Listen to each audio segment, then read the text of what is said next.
Hi guys, welcome to my TV guide, all about what I'm watching. So it's been about a minute since I talked about the people over in Central City.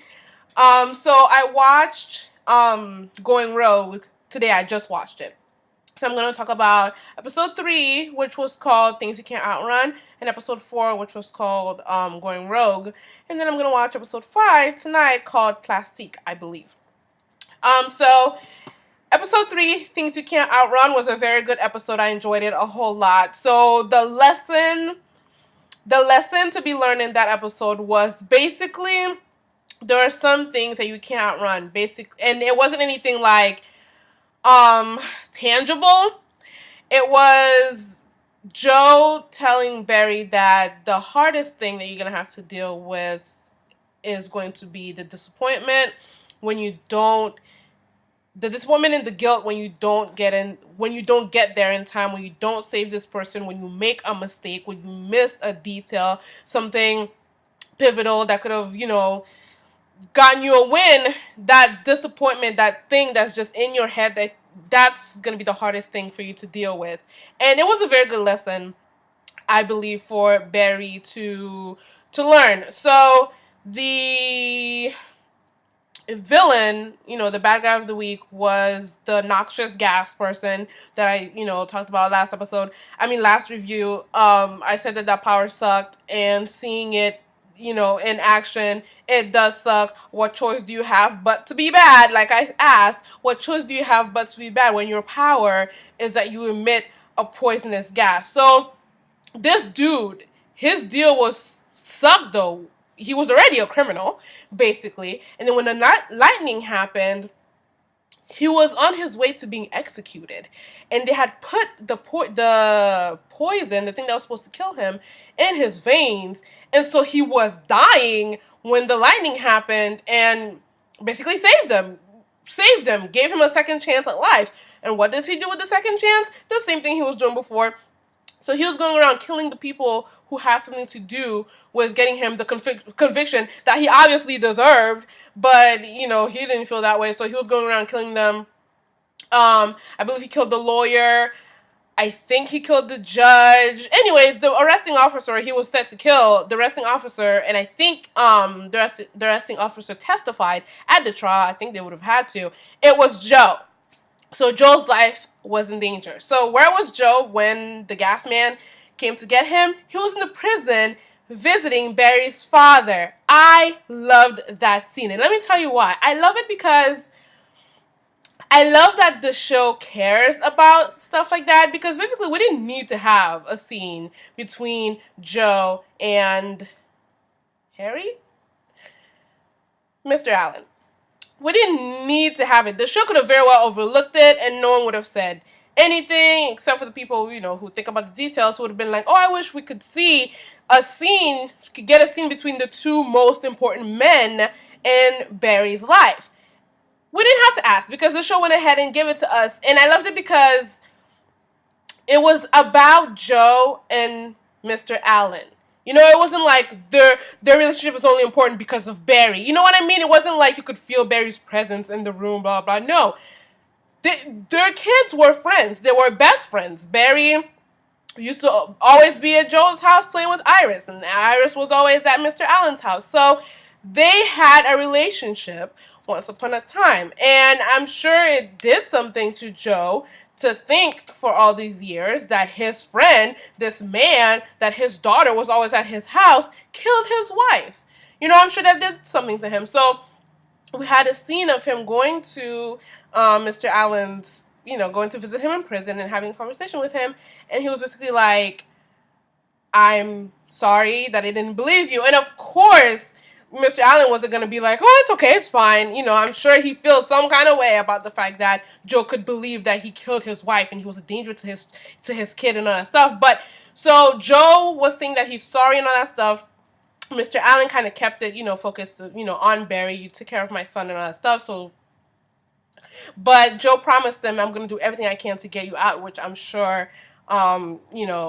Allen was happy to hear, more because of the fact that, now it's not, now Barry has the law more or less on his side. Because Barry, yes, he works in forensics, but he's not a police officer. He's not going to make any arrests or any convictions. Now he has the law on his side, so Barry has someone to help him prove Mr. Allen's innocence. So I love that scene, to see these grown men. Joe was emotional, Mr. Allen was emotional. It was just very nice to see. Elsewhere in the episode, we met Caitlin's fiance. The one whose loss has her the way she is today. So he used to work at Star Labs, same as her, and the night that the explosion happened, he went to try to contain it, and he knew basically that was it for him. Curtains were about to close. He told Cisco, who was there, poor Cisco, had to watch it happen. He told him, once I'm on the side of these doors, you can't open them up. You can't open them up, or else if the thing explodes, it's gonna get out into the wider chamber where there were more people. So Cisco had to basically close the door on his life, basically. But I'm pretty sure he's not dead. We did not see a body. We just saw the lightning coming towards him. So I feel like he's gonna pop up at some point, and there's who knows he might be on some like, oh, she thinks I'm dead, it's better for her, it's better that way, let her try to move on with her life and all that stuff. But I don't believe that he's dead. We'll have to see. So that night they were basically talking about where are they gonna have their honeymoon. Are they going to be drinking Mai Tais like Caitlin wanted, or are they going to be in Italy like he wanted? Ronnie, I think it was his name, Ronnie. They were gonna go with the Mai Tais, but unfortunately didn't happen because the lightning happened and all that stuff. Dr. Wells looked super chill. He looked super chill when they were talking about it's happening, sir, and all that stuff. He looked like he was waiting for something. And then once alarms started sounding in the room, he still looked chill. This man, who some of us are thinking is from the future, he knows something about the future. Pretty sure he built that thing knowing that it was going to explode. I don't know if it's the case of he's from the future, so he knows that the explosion. This is where we get into that whole like mind effery when it comes to time travel and stuff like that. So the question is, was the explosion always supposed to happen? Is this how Barry was always supposed to get his power? So he knew that he needed to go back and make the explosion happen so that then Barry could become the Flash and all that stuff? Or did he just build it with the intention of having it explode outside of anything having to do with the future? Did he build it knowing that... Did he build it with the intent for it to explode? I feel like maybe I might be asking the same question. Tell me, you guys, if it just sounds like I'm asking the same question. Let me know. So, what is his deal? Because, okay, let's say he's from the future. Okay, so then he builds this thing with the intent of Barry becoming the Flash. But then what? What's up? What does he want? Why would he come back from the future? Because I do not believe that he is on the up and up. I think that he wants something from Barry. I think that maybe he's helping him and training him to be the Flash, so that Barry can get to the point where he's able to do something for him. I don't know what it is yet, but I just feel like, I'm just wondering, what the heck does he want? Because I know he wants something from me. I feel like this whole in Going Rogue, he tells Felicity, oh, everything that's set up here is to protect Barry. And then you see him he just gave me, Cisco, I will hurt you if I ever feel like you're in Barry's way. Basically, I will hurt you. Like, there was nothing nice, there was nothing mentoring about how he reacted to Cisco. It wasn't just, oh, I'm mad at you. It was just like, listen, I will flip on you in a heartbeat. Get it together. And even at the end, when he stopped Cisco with the hand on his wrist, it wasn't like, oh, Barry's forgiving you, I overreacted a little bit. He was like, no, do this again. Do this again. Basically. So, in Things You Can't Outrun, Joe found out about Iris and Eddie. He already knew because he was like, they suck at hiding, keeping something a secret, at hiding it, and he's not happy.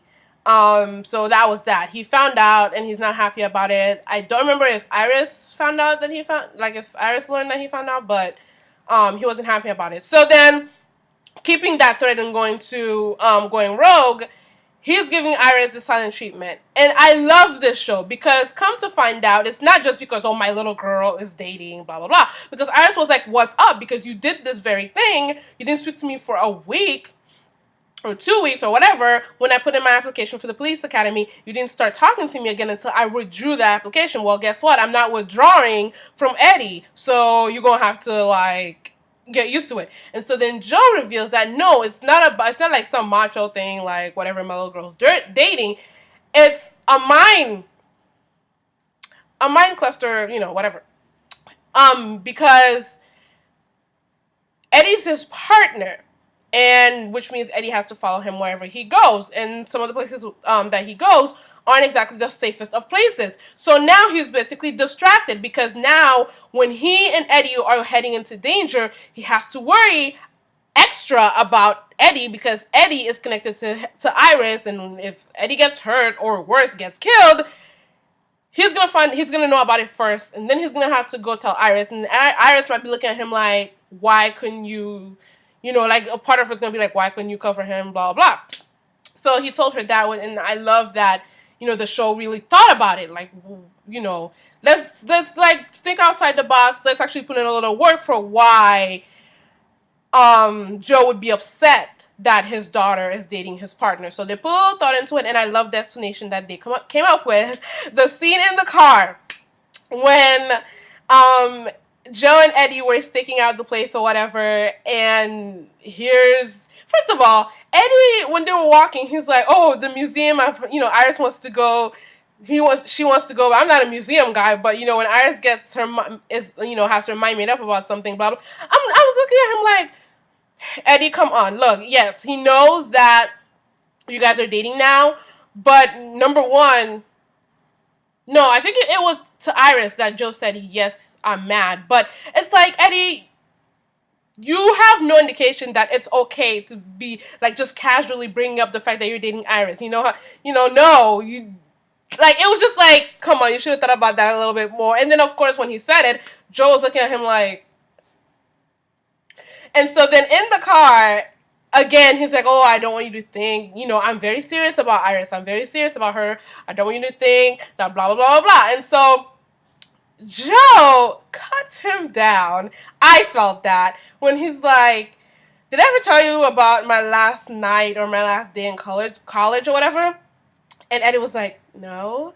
And Joe's like, not even when we, were kicking back beers at the local pub or whatever.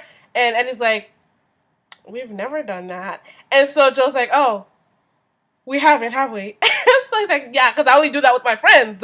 And you and me aren't friends. I was like, damn, Joe, you didn't have to do it like that. You didn't have to say it like that. He cut him down. And so poor Eddie. Eddie's like, okay, you know what? Let's just listen to some tunes. Let's just listen to some tunes. So he cuts the radio on. I busted out laughing because the song that started playing was When a Man Loves a Woman. And then he's looking at Joe like, click. And then it was like, let's get it on.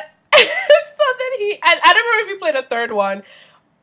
Because I feel like maybe What a Mighty Good Man might have played, but I might be making that up.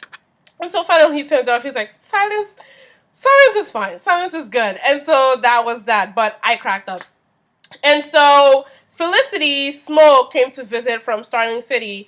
She came to see Barry, and Iris was like, team Barry and Felicity. It was cute. It was cute to see Barry geeking out with a fellow geek. She came to the double date and she got his joke about MC Hammer. Yeah, MC Hammer or whatever, MC squared. And I especially love the final scene between them, the scene on the train when she's like, what's wrong with us? Or maybe Barry said it, like, what's wrong with us? For all accounts and purposes, we are perfect. for each other. I think she said it. And here we are pining for other people who are taking or who are busy or who don't want us, who don't see us. And so Barry's like, well, I guess it's true what they said. Opposites do attract. And so, but then, he was like, bye, he was like, if you need anything, call me and I will run to Starting City. And she was like, same, I will run over, as fast as I can. And then they did kiss. And it was sweet. It was basically like, okay, we just talked about how we're perfect for each other. Let's just go for it. We know we're not, the kiss is not going to be what opens our eyes and suddenly brings about the chemistry and changes our hearts from the people that we want. But let's just go for it. And so they kissed, and it was sweet, and it was cute, it was nice. And so then Barry left. So her visit was cool. She got to meet the gang, and she basically taught, I almost said Oliver, taught Barry a little lesson, and also taught the team a little lesson, basically about team building.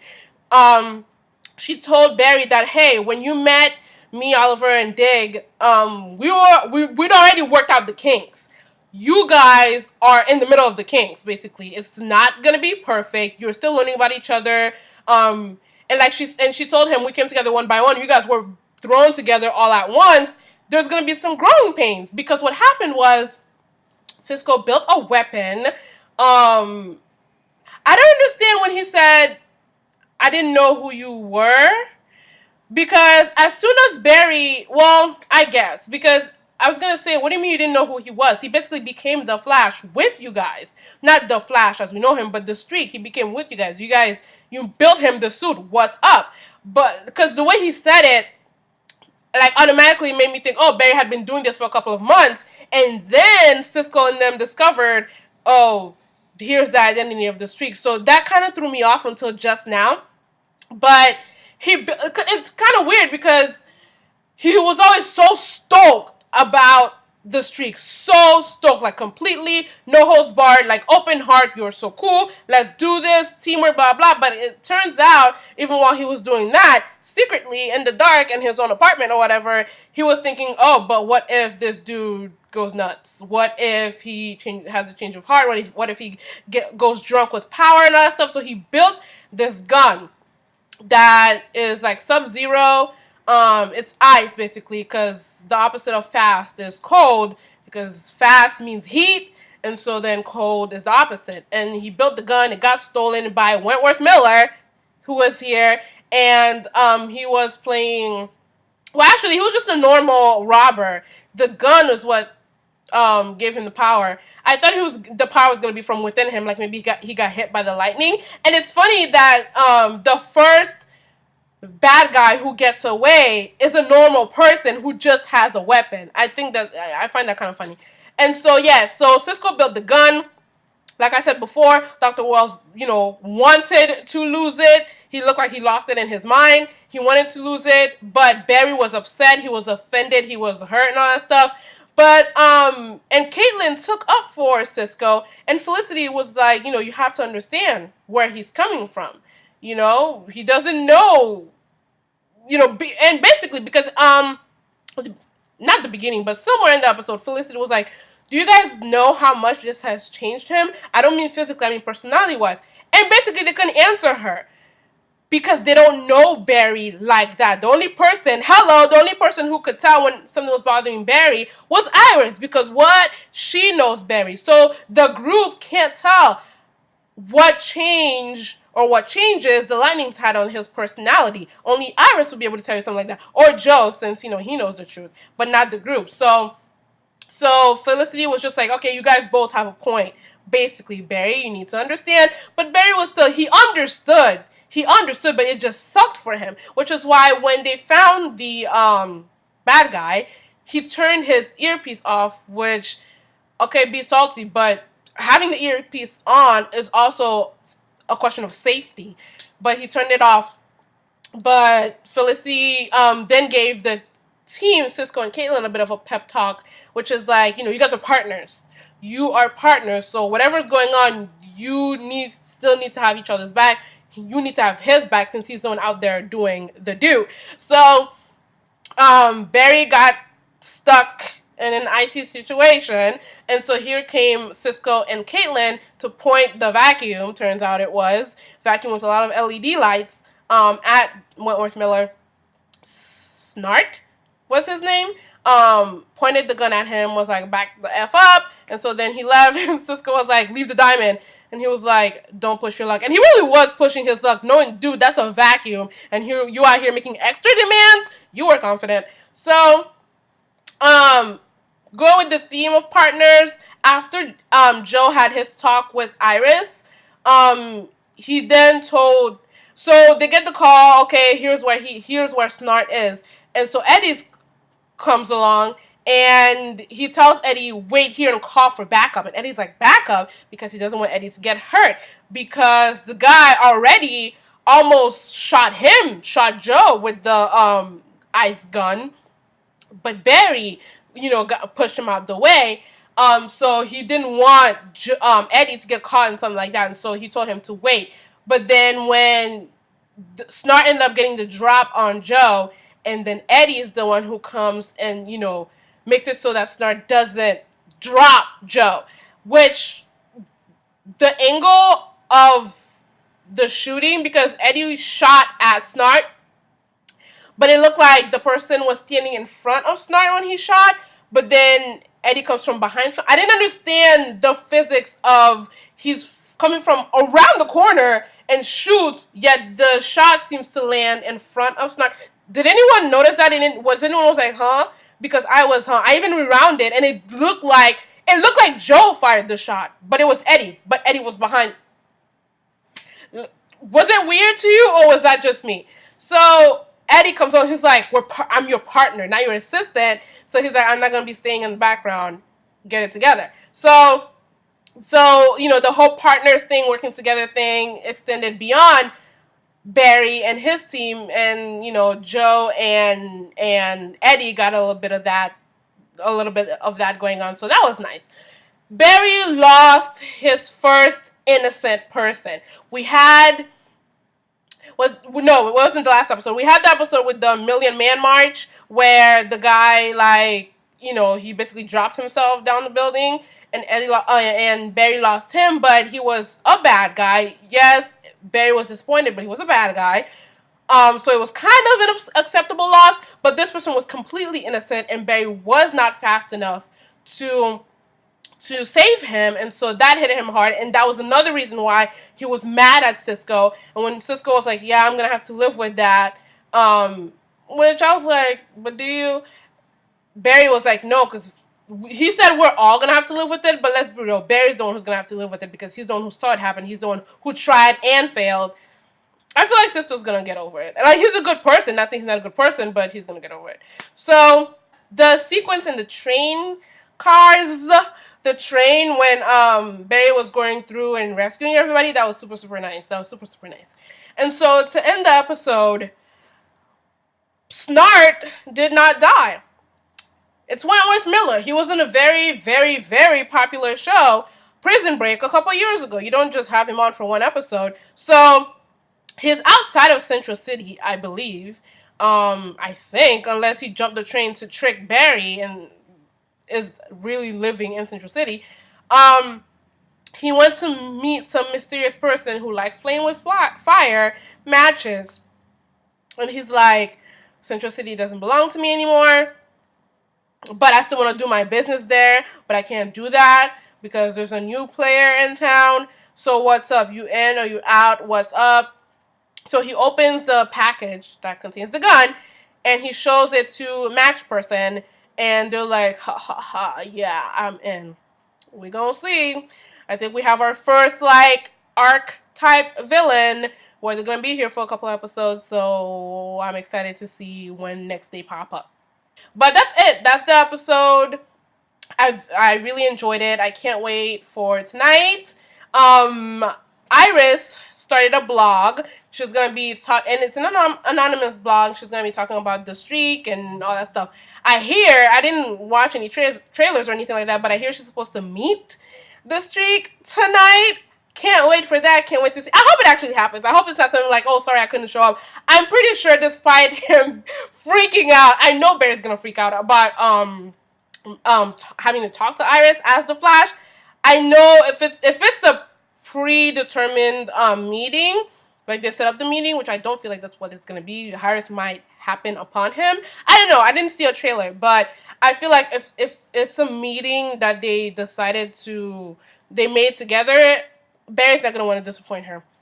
So can't wait for that. Iris and her dad made up. She was like, "Dad, I'm sorry," and all that stuff. But Joe was like, he came through and saved me. So I underestimated him and all that stuff. And Iris was like, "No more secrets," and Joe was like, "Yeah, no more secrets. Except I know that Barry's the streak." So that's gonna be interesting. And that's pretty much it from me, you guys. Comment, let me know what you thought of these two episodes. Things You Can Outrun and Going Rogue. I feel like the show is doing fabulous so far. I am still loving it. It still makes me happy. It still cracks me up.